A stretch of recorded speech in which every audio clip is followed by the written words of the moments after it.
Hey guys, what's going on? How y'all doing today? How y'all doing today, witches? So I have a story to tell, and I've been holding this story for a minute now. And since we're talking about some ancestor work, I wanted to talk about some ancestors. This particular story will be on my great grandmother, who I've never met.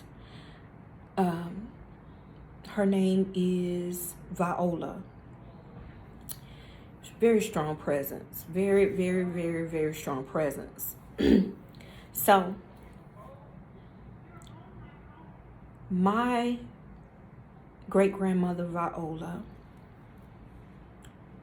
that is my grandmother's, who is my mom's mother. So, my grandmother Eva, mom. I've never met her, but she did know. So let me back up just a minute so I can explain to you about her.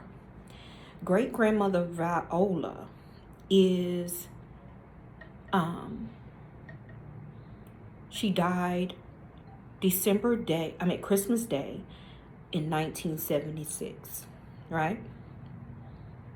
Now, it was four of us born in the year 1977, all of us, right? So my mom and my other three aunts were pregnant with my three cousins before she died. My older cousin, was born in January, right after she died, and he was a boy. And then after that is three girls, but I'm the last girl to be born in October.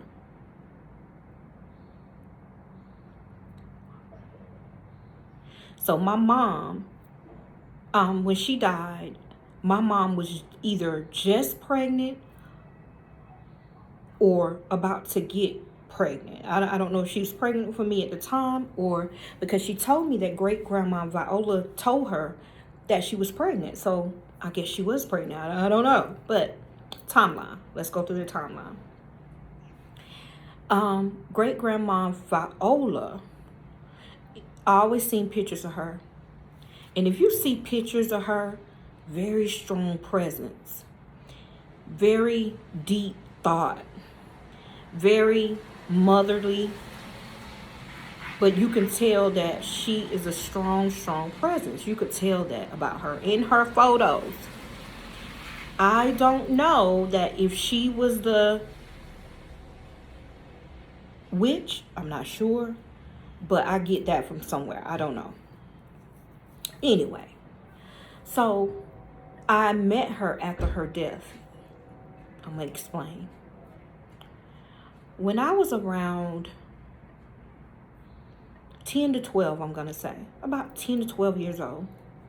This was years ago, because I'm almost 45 now. So we talking about a long time ago. We were living in my grandmother's old house. And so imagine an old house. And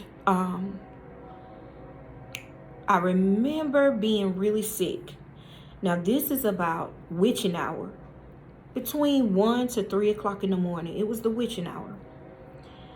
Now let me explain the floor plan of this house right quick. So front door, you come to the front door, it's the living room. Then you get it's an entrance. Next you have the dining room. And then next an entrance, my mom's room. And to the right, they had built on a sitting room, right? So that's it, right? Straight away. So one early morning, I was laying in the living room.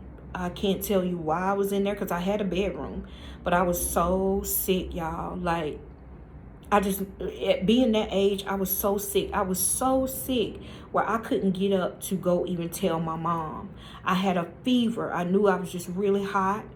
But mind y'all, I don't know if it was We had the heat on, but it wasn't cold. Just know that. But we had the heat on. So I was very hot, feverish that night.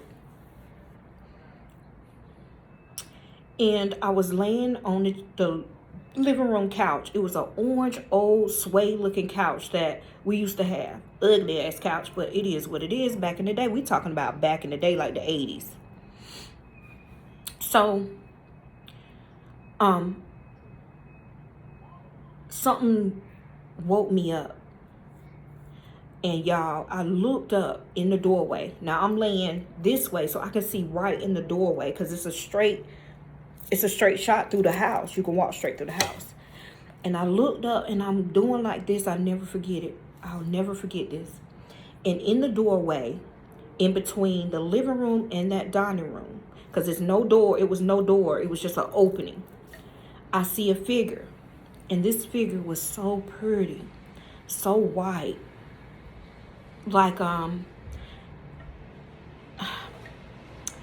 that white pearl, like translucent type of color.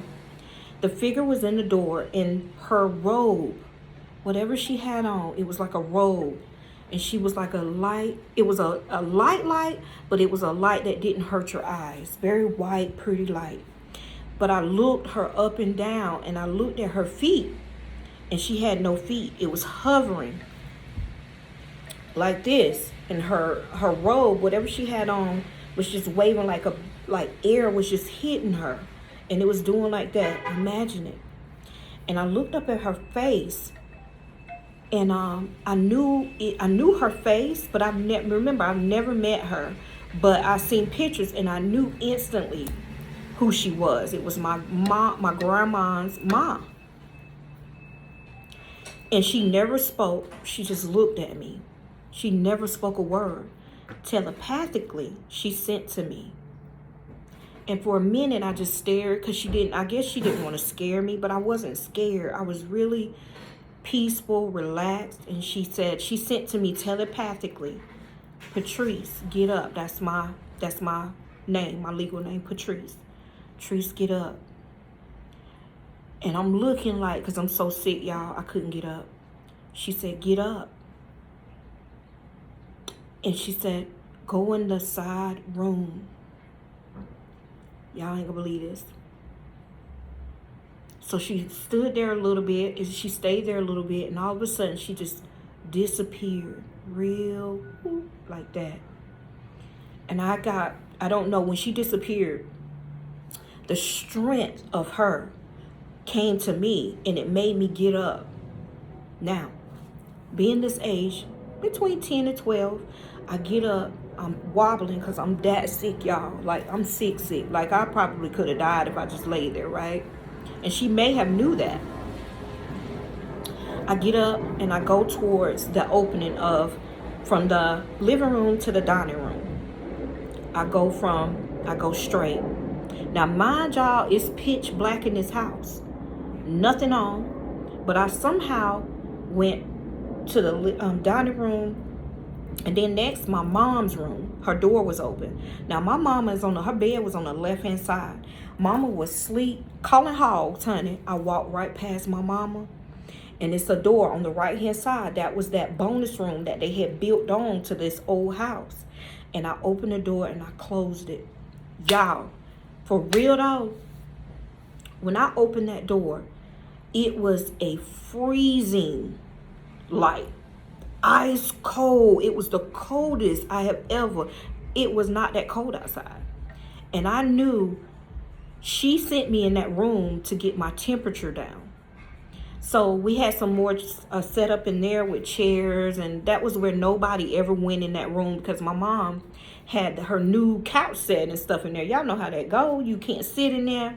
I go in there and I sit down. I lay down. And I don't know how much time lapsed before I got up. It may have been that morning, but I did before my mom and my fever broke. Jesus. And that's the only time she came to visit me. That being said, I told this story to my mom. I told it to my grandma that her mama came to visit me. And I also told to my brothers. I told everybody, honey. And I was like, I met her, you know. And they like looking at me like I was crazy because she's dead. And I always tell this story, and I could tell it. I was 10, 12 years old, and I'm almost 45 now. And I could tell this story like it happened yesterday. And she's never came back to visit me. I think that he, Source, let her come back because it wasn't my time. She may have known that if I would have stayed in that bed, that I wasn't going to make it. She knew. She knew that my mama was going to find me. My mama was going to find me. Hey, honey. My mama was going to find me probably not alive in the morning. She knew. So, ancestor work is so big. Do your ancestor work. I never met her. But looking at all her pictures, my grandma, it has pictures of her. I know that she loves me. Do you understand me? Talk to your ancestors. I still talk about her to today. Grandma Viola. Amazing. Amazing strength. Amazing woman. And I just know I look a lot like my grandmother. And I would say I'm going to show you guys a picture of my great grandma Viola. I look a lot like her too in the face here. And then of course my father. But the strength of her carried me to another day. All right, guys. Thank you for watching. Like, subscribe, share my channel. Come talk with me. Come rock with me on Facebook, Visions by Vasori, where I am the tutress. And I teach you how to do this work. All right? Many blessings, y'all. Bye.